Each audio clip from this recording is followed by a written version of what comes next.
Buenas noches, bienvenidos al Centro Cultural de la Cooperación. Vamos a cumplir con las etapas parroquiales de agradecimiento al Departamento de Literatura y Sociedad que coordina Susana Chela por unos inconvenientes de índole familiar. Hoy no nos puede acompañar, pero bueno, siempre en nuestros corazones Susana. Hoy tenemos una grata jornada de viernes, arrancamos el año con libros muy interesantes para los lectores y dos de esos libros son sobre los que vamos a hablar hoy. El primero de ellos, Piso 13, de Paola Escobar, que era un libro que estaba planificada su salida para el año que concluyó, el año pasado, y a su vez también Las cuerdas de Jacobo, de Virginia Caramés, que también fue eventualmente se iba a publicar el año pasado y hubo una dilación. Como ustedes saben, vivimos en Suiza y esos son imponderables que, bueno, nos agarraron de improviso. Así que los libros finalmente salieron, uno en marzo y ahora este mes, en abril, salió el de Virginia. La característica que son dos libros de narrativa, específicamente el de Paola es un volumen de cuentos. Piso 13 da cuenta de ciertas especificidades de la vida moderna en Buenos Aires o en una ciudad que se parece mucho a Buenos Aires.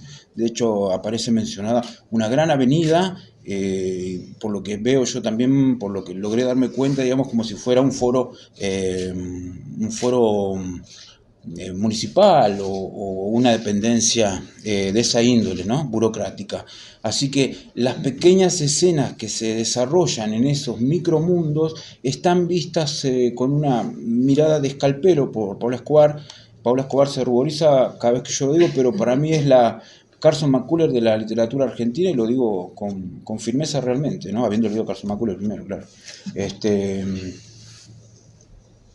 Ya me voy a extender respecto de lo que me suscitó la lectura de este libro antes de darle la voz a ella para que no desmienta esto que estoy diciendo.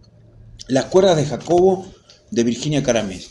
Cuando leí el libro en una edición anterior, lo primero que me pregunté, y de hecho se lo trasladé a la autora, fue, bueno, es un policial, no había referencia respecto de eso en la armadura del libro. Entiendo que podía, digamos, tratarse de una decisión concreta de las personas que llevaron adelante eso. Ahora bien, habiendo cotejado mentalmente el decálogo de Raymond Chandler respecto de cuando algo es, o las premisas para que sea un relato policial, digo, bueno, cumple bastante de las premisas, al menos 5 las cumple, por lo tanto lo vamos a dar ese enfoque al libro de carácter policial, que es lo que hicimos. Así que es un libro en donde hay un poeta justamente recordado, que es Jacobo Figman, hay unos dibujos, y hay luego también unas escenas que bordean la legalidad, que transcurren en el conurbano, en barrios suburbiales del conurbano y en ciudades próximas, en países extranjeros. Hay un río también y hay un crimen. La lectura de estos dos libros, la verdad que a mí me predispuso positivamente para su publicación. De hecho, en Barnacle los libros que salen son aquellos libros que a mí me hubiera gustado escribir. ¿Cuál es el parámetro para que aparezca en Barnacle? Bueno, primero es un parámetro unitario, es decir, lo decía el editor, no hay, digamos, el funcionamiento de una democracia un tanto abrupta. Entonces, ese carácter unitario, yo dije, estos libros me hubiera gustado escribirlos. Cuando leí el libro de Paola Escobar, le hice una pequeña devolución que, si ustedes me permiten, las voy a compartir con ustedes. En ocasiones, si pasamos una lente reduccionista y tenebrosa sobre los seres humanos, la literatura podría tornarse una mera evasión de la realidad o un vendaval de pesimismo gratuito. En Piso 13 de Paola Escobar, los personajes se empeñan en una perspicacia cansada, a veces mediocres, a veces ridículos y brutales. Cualquier alteración de un estado en su variable animal, vegetal, clínica o civil pasa a denotar las implicancias de la sospecha. De la oposición entre el mundo material y el mundo de las ideas emerge una defensa de la soledad como estadio superior de conciencia. También podría leerse como una simple y ligera comedia de oficina, o la humanidad. Recordamos aquella frase postrera de Barleby. Un escritor inclemente y oriental que también me hizo acordar la novela de Virginia, que este escritor inclemente y oriental no es otro más que Juan Carlos Sonetti, tenía para sí que decir toda la verdad es imposible, y no por el deseo de ocultar algo, sino porque los recuerdos se sumergen en la misma atmósfera de los sueños más profundamente mientras pasa el tiempo. Así, en las grandes ciudades donde a diario se rompen los cuerpos, cada palabra supone historias, versiones literarias de llueve quedamente en Ítaca o de si me necesitas, llamame. Escobar escribe sin obviar que no importa, o que importa muy poco, cuántas palabras o historias tengamos en la cabeza. Nunca sabremos qué pasa al final. Hay también en esa construcción verbal artesanal, que ya vamos a hablar un poco sobre ese tema de los cuentos que se atribuye Paola, creo también una búsqueda estilística que ya había emergido en lo primero que había leído de ella, que era el volumen de poemas Las cosas tal y como son. Un sesgo cuasi despiadado en la mirada, que eso digamos, podría quedarse en eso. La cuestión en la literatura es con qué palabras los decimos. Respecto de la novela de Virginia, un escritor norteamericano que desayunaba en la botella mientras firmaba pequeñas obras maestras del todavía llamado género policial, legó, para quienes por candor o desesperación quisieran inmiscuirse en los siempre caóticos asuntos de la escritura, un conjunto de postulados que la presente novela, Las cuerdas de Jacobo, no desmienten, a saber, la situación original y el desenlace deben ser verosímiles. Los personajes, el ambiente y la atmósfera deben ser realistas. Y aparte de los elementos de misterio, la intriga debe ser consistente como historia, por mencionar solo 3 puntos de ese decálogo demasiado famoso. El libro recorre 50 años de historia y territorio de Argentina y de una ciudad próxima situada en otro país. Sus personajes, incluida el famoso poeta mítico, asilado, al que se alude en el título, partícipe involuntario de un delito y de las delicias siempre ominosas que encierra el mercado del arte y del AMPA, hombres y mujeres curtidos, habitantes del conurbano bonaerense, que transcurren los días en sus serenas vidas suburbiales mientras participan de la comisión de un robo que después de una serie de acciones y desengaños hará aflorar la corrupción, el crimen y la locura. Hay un río o dos, una ciudad bajo las aguas, un poeta justamente recordado, unos dibujos que implican mucho dinero y, como era inevitable, alguien muere al final. Quien leyere ya no podrá felicitarse por la pureza de su mente. Eso me suscitó la lectura de la novela de Virginia y las primeras palabras también de Paola. Así que yo lo que voy a pedirle a Paola es que, para no desmentir estas aseveraciones que hice, temerarias algunas, ella lea las partes que ha seleccionado para generar, digamos, un adelanto de los cuentos. No va a leer los cuentos completos, el cuento completo íntegro, sino algunos fragmentos, para no abrumar a los auditores, que volvemos a agradecer su presencia en esta tarde ya invernal. Para generar expectativa. Para generar expectativa también. Bueno, este es el inicio de un cuento que se llama La Orden del Día. No quiero ver a dos mirando la misma computadora. Lo dice a sus coordinadores la directora Amanda Devil, la máxima autoridad del piso 13. Ellos son los mandos medios de una cadena que se extiende por arriba de Amanda, escalando hasta el secretario, y por debajo de Amanda, sobrevolando el piso donde se arrastran los empleados comunes. Insisten que tienen que decírselo bien clarito a sus equipos de subordinados, los que se sientan frente a una computadora. Están reunidos en su despacho como todos los lunes a la mañana para tratar una lista de cuestiones impostergables. Amanda arranca con este tema porque es de la idea de que conviene empezar por lo más doloroso. Por eso es el primer punto en la lista de ítems. Dice: si veo a dos mirando la misma computadora es porque, número 1, sobra una persona.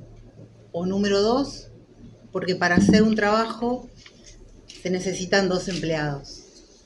Si se necesitan dos para hacer una misma tarea, quiere decir que ninguno de los 2 está capacitado. Si ninguno de los 2 está capacitado, entonces ambos son prescindibles y además producen ineficiencia. Podemos llamarlos empleado X y empleado Z. Si producen ineficiencia, esta secretaría puede despedir justificadamente a empleado X y a empleado Z. Los presentes asienten con la cabeza y guardan silencio. Amanda se felicita. Fue un golazo haber utilizado el ejemplo de X y Z. Bueno, casi, ¿cómo se dice?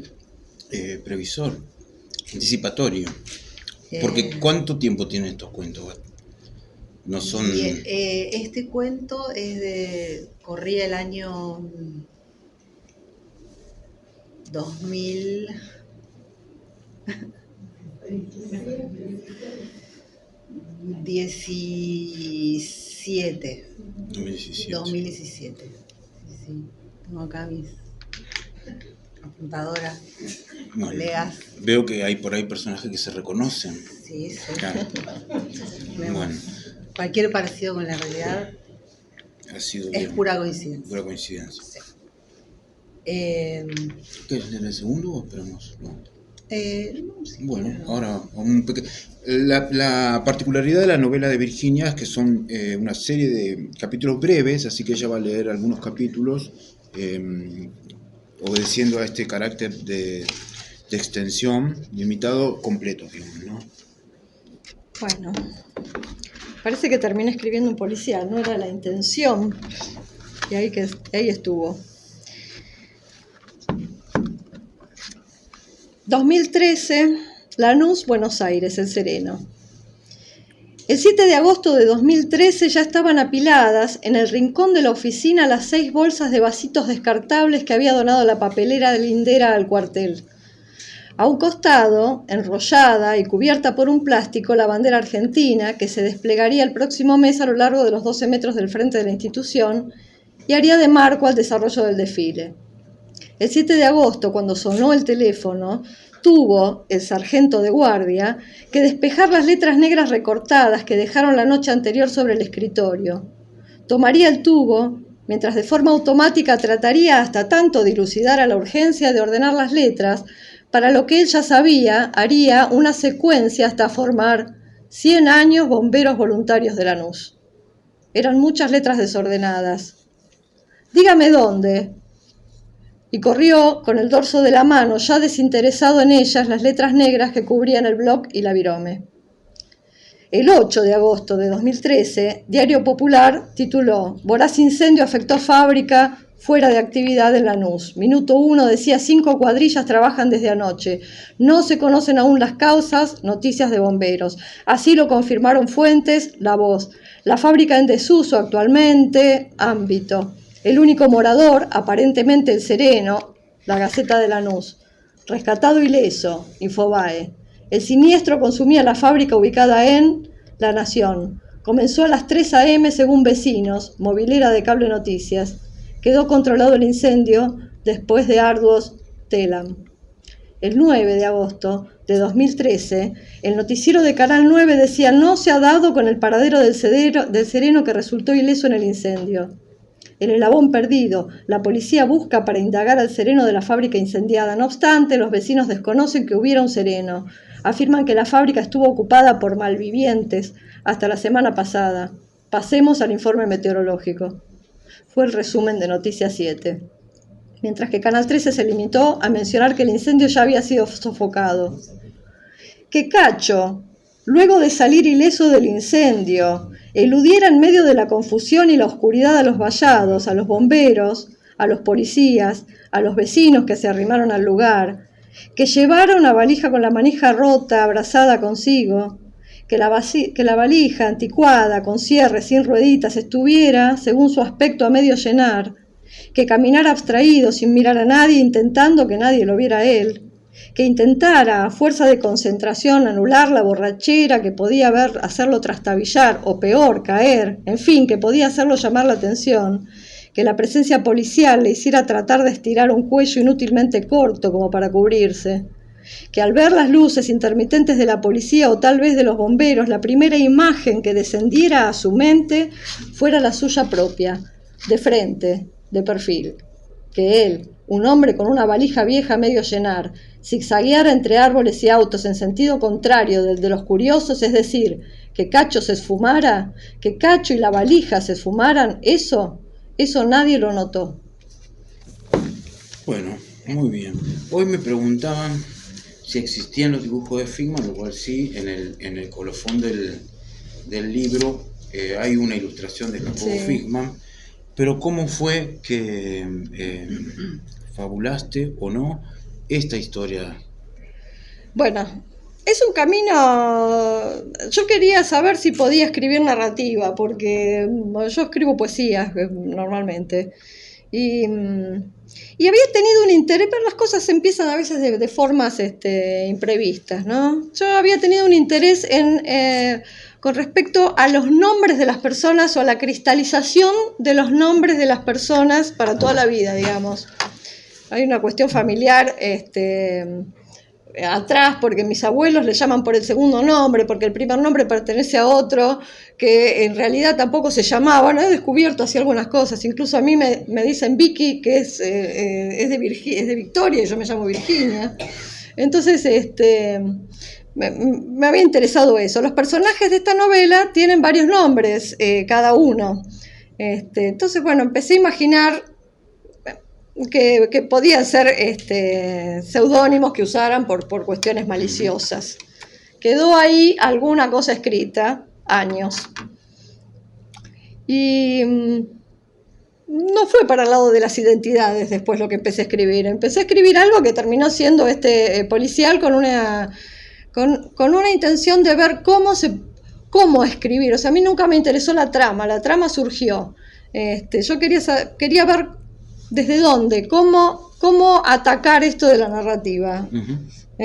La forma, más que el fondo. Esta, digamos que entonces es la primera experiencia de narrativa que concluiste, digamos, porque después yo he leído otra novela, pero no sé si es anterior a esta. Es posterior. Está la que escribí a los 10 años, pero esa era de terror. No me animaría a que la leyeras. Así que bueno, eso en cuanto a la génesis, digamos. Esa es la génesis. Después tenía que haber, me parecía que si escribía una novela tenía que haber agua y tenía que haber río, porque Figman, mis novelas... ¿Por qué Jacobo Figman?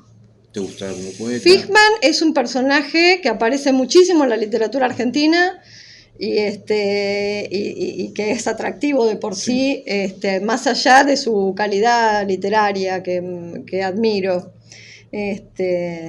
Tiene el aura de la locura, digamos. Pero claro, tiene un montón de... hay varios fragmentos ahí que yo rescato porque, bueno, está como personaje de 1963, aparecen ahí con una... hay unas prolepsis sobre lo que va a pasar con las Jacobo. Citas. Las citas de Figman. Sí, y bueno, no quería meterme tampoco con una cosa policial con la literatura de Figman, entonces aproveché el tema de los dibujos de Figman, entonces bueno, hay ahí una cosa con la venta de los dibujos y eso. Y con el agua, después de mis referentes en la narrativa, Saer, Faulkner, una novela tenía que tener agua y una inundación de un río, así que ahí está, eso era lo que constituía como novela. Bueno, ya vamos a llegar al río y a Saer. Paula, el volumen de cuentos estuvo mucho tiempo hasta estar conformado tal cual accedieron los lectores en la publicación. Los fuiste trabajando de manera unitaria, los trabajaste en taller, sé que estás en taller con Ignacio Di Tullio. ¿Cómo fue todo ese proceso, digamos, hasta llegar a elegir? Y hay otros que quedaron afuera, que entiendo también que por ahí pueden conformar otro cuerpo narrativo de otras variables, ¿no? Sí, los cuentos los empecé a escribir en 2016, en un digamos, en el marco de un taller anterior. No tenía la idea de juntarlos en un libro, y luego en el taller de Nacho, ahí en taller, digamos, por eso está dedicado a los compañeros del taller, además de a Nacho y Tulio, los empecé a corregir, pero después hice como lo que se llamaría, no sé, una clínica de obra, digamos. Me tomé un tiempo bastante y un trabajo bastante exhaustivo, cuento por cuento, para revisarlo y corregirlo bastante puntillosamente. Y ahí conformé el libro. Algunos que quedaron afuera no llegaron al taller, porque yo consideré que ni valían la pena y creo que no van a ver la luz nunca. Claro. Esos.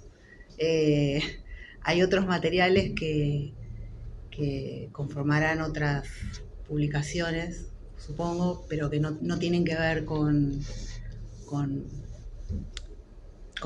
este mundo, con este universo. Eso como un micromundo. Yo lo que pensaba era que todos esos personajes trasponen la puerta, digamos, ingresan a ese edificio y ahí empieza una vida, como una vida paralela casi, en esas situaciones que se dan. Bueno. Entiendo que pasa en todos los trabajos, pero acá hay como una preponderancia respecto de la cuestión material del edificio, ¿no? Como si el edificio los engullera de alguna manera.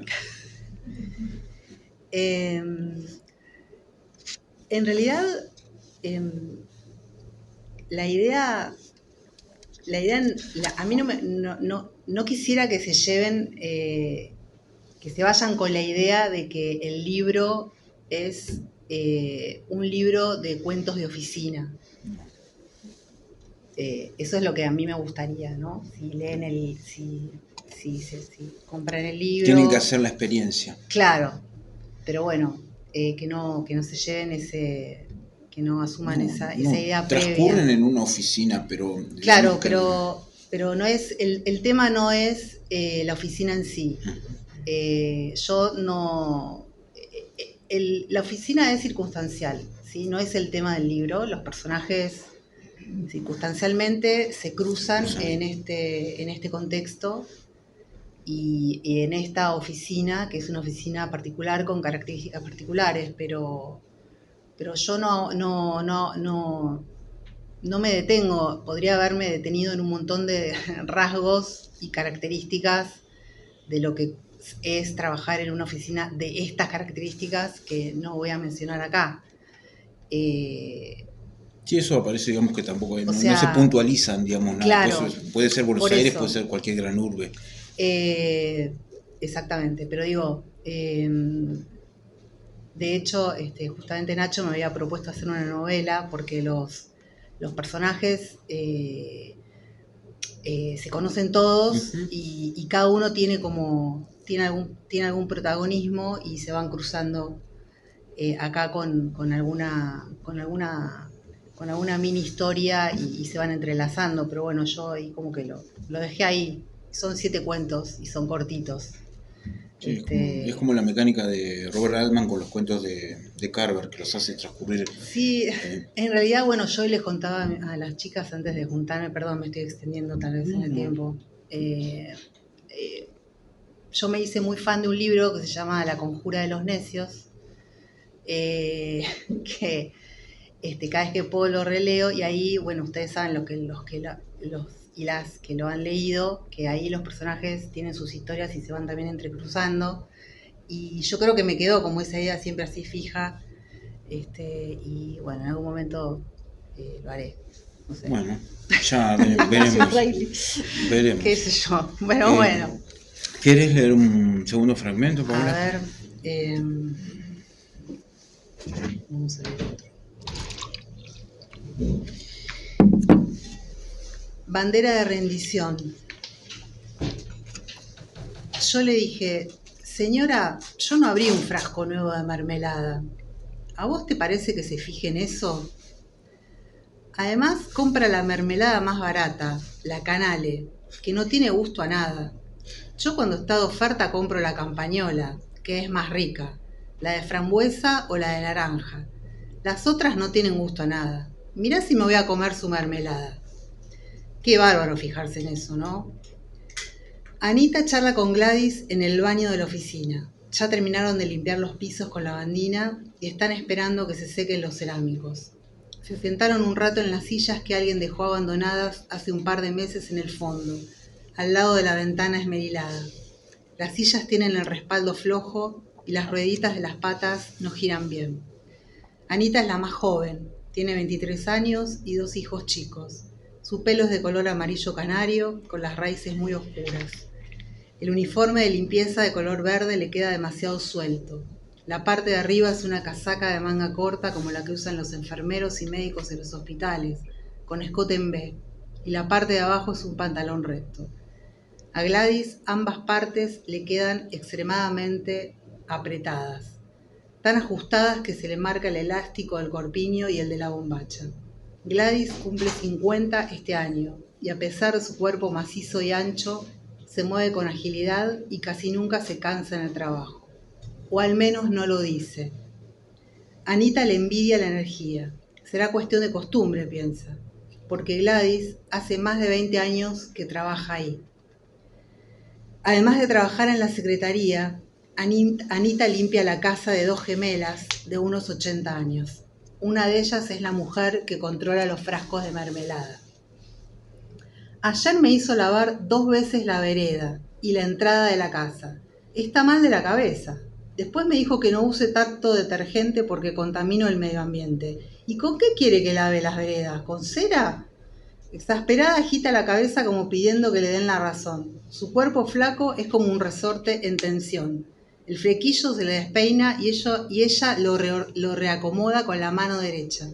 Tiene el esmalte rojo saltado en todas las uñas. A lo mejor te lo dijo 2 veces porque una vez te lo dijo una gemela y la segunda vez te lo dijo la otra gemela. Gladys se ríe con voz gruesa, agitando los hombros. La panza tiembla un poco acompañando la carcajada. Se ríe sin parar hasta que empieza a toser con espasmos.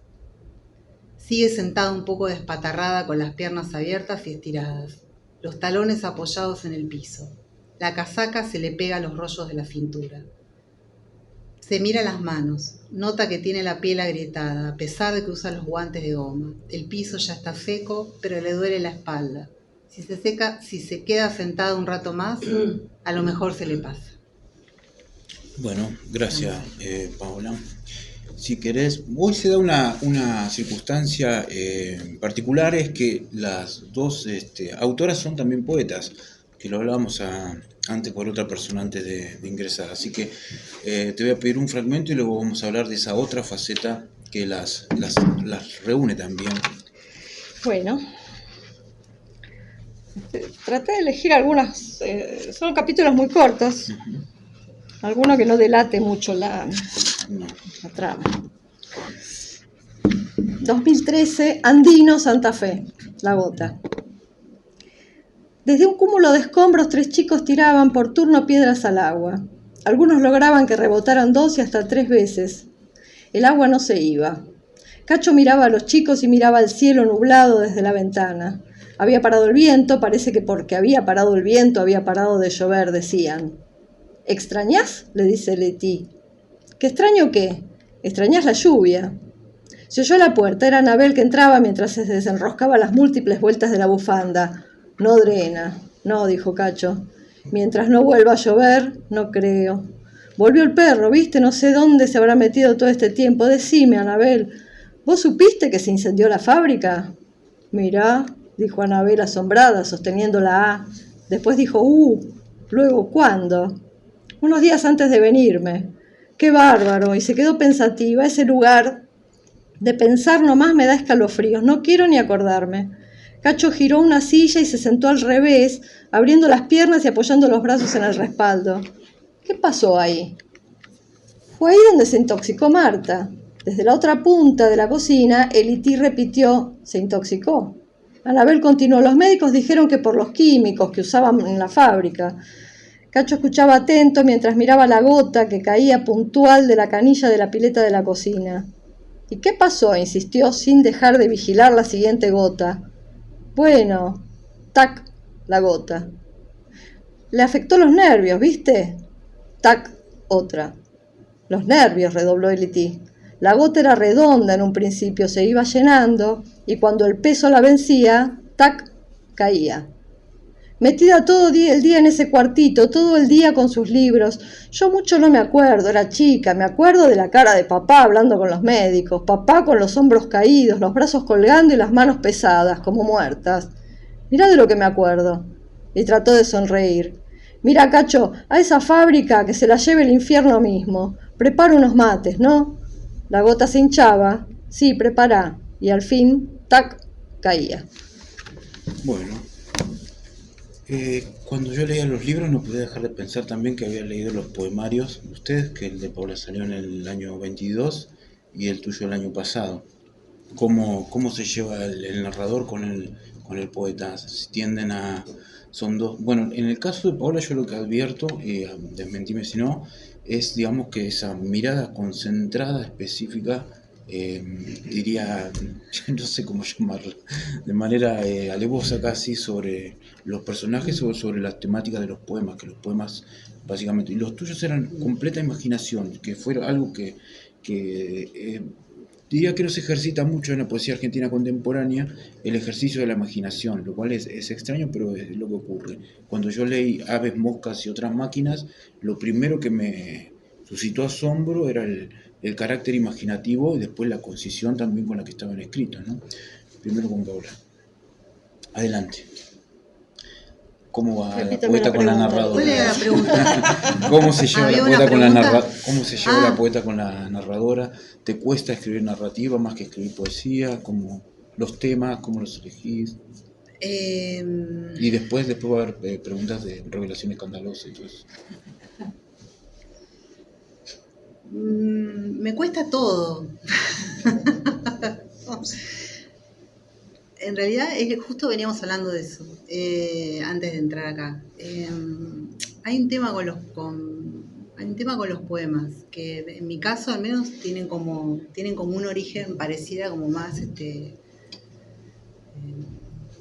visceral en un punto, y como que así sale, brotan, hay como una visceralidad emocional que en teoría pareciera que uno no puede reprimir, en mi caso, entonces bueno, sale y después bueno, un poco cuando quitan las aguas, bueno, me siento y trato de ver, hago algo con lo que está, ¿no?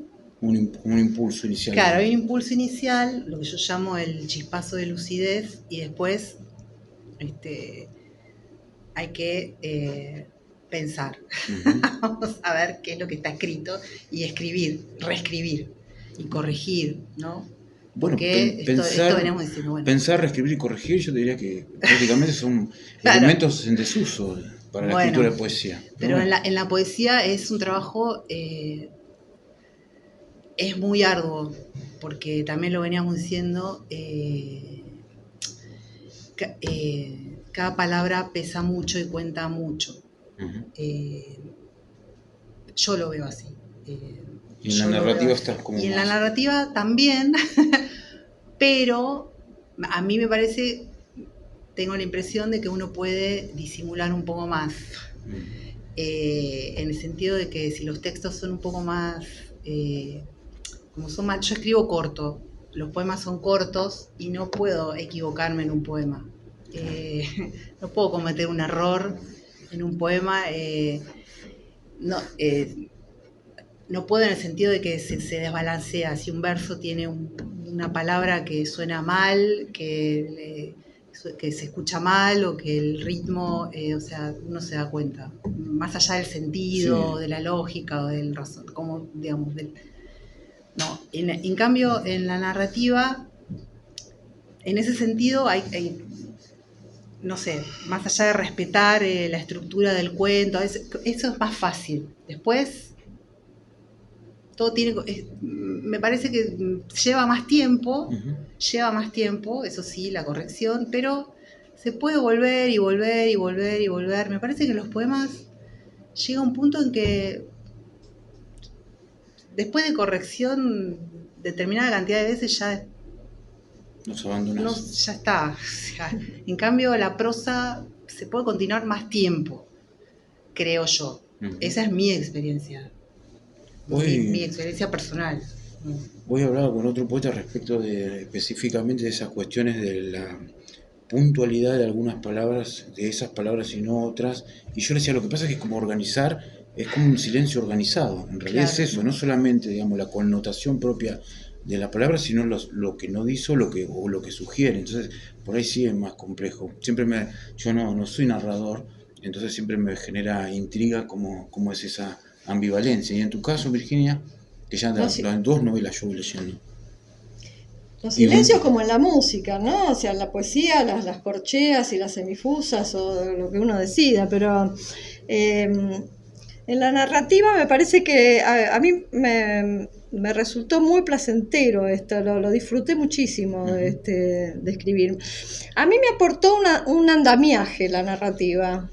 Yo no estoy interesada por la trama. A mí la trama me facilitó un andamio, justamente para construir o intentar construir otras cosas. Esa fue mi experiencia. Con la poesía busco otras cosas, busco el ritmo, pero no lo busco, o sea, yo trato de que sea, no forzarlo, porque mi idea con el ritmo en la poesía es que aparezca algo que sea legítimo. No me gusta forzar la respiración en la poesía. Pero es algo que me interesa. Arranca con un arranque cualquiera, que tampoco tiene que ver con el tema, después se va... por supuesto que hay temas que son las obsesiones, que uno debe tener algunas, pocas, que de una forma o con otra, y buscar el ritmo legítimo. Me parece que por ahí la poesía. Bueno, no sé si era la pregunta esa. Sí, para mí ha sido muy grato la lectura de los dos libros de cada una. Las cosas tal y como son, el primer poemario de Pablo Escobar, y Aves, Moscas y otras máquinas, son dos poemarios que también publicaron en la casa, ya son autoras reincidentes en Barnacle. Han regresado, eso implica también una lectura benigna del editor y de la editorial, y a su vez los dos libros que hoy nos ocupan, los de narrativa, también yo creo que son libros muy sugerentes. Creo que inconscientemente dialogan con circunstancias actuales bastante crudas que estamos atravesando como sociedad. Creo que de alguna manera esas facetas en las que hoy nos vemos abrumados emergen en los personajes en los dos libros. Eso lo pensaba hoy al venir acá. Después pensaba que esos personajes también no son como los amigos, ¿no? Uno no le interesa si van a ir al cielo, porque a mí, bueno, yo diría como decía un irlandés, no me interesa ir al cielo porque ahí no van a estar mis amigos. Yo creo que lo mismo podemos pensar de estos personajes, pero nos caen simpáticos. Eso es todo en cuanto a esta situación de la transmisión de la presentación y de hablar sobre los libros. Volvemos a agradecer la presencia de ustedes en esta jornada fresca, o al menos para mí, que por ahí son los años que por ahí cualquiera está bien con el clima, yo para mí hace frío. Así que agradecemos también al Centro Cultural de la Cooperación que propicia este espacio, hablar de literatura. Hace más de una década que nos permite poder hablar de literatura sobre los libros que se vienen publicando, en este caso de Narrativa Argentina, al Departamento de Literatura y Sociedad que coordina Susana Chela. Editorial Barnacle, bueno, publica libros de narrativa, de poesía, ensayo y traducciones también. Hoy contamos en la sala con un traductor italiano que va a aparecer en julio, y el traductor de Cesare Pavese también, Jorge Auricino. Somos Barnacle, confiamos en las palabras, en la oscuridad de la vida. Eso es todo. Muchas gracias.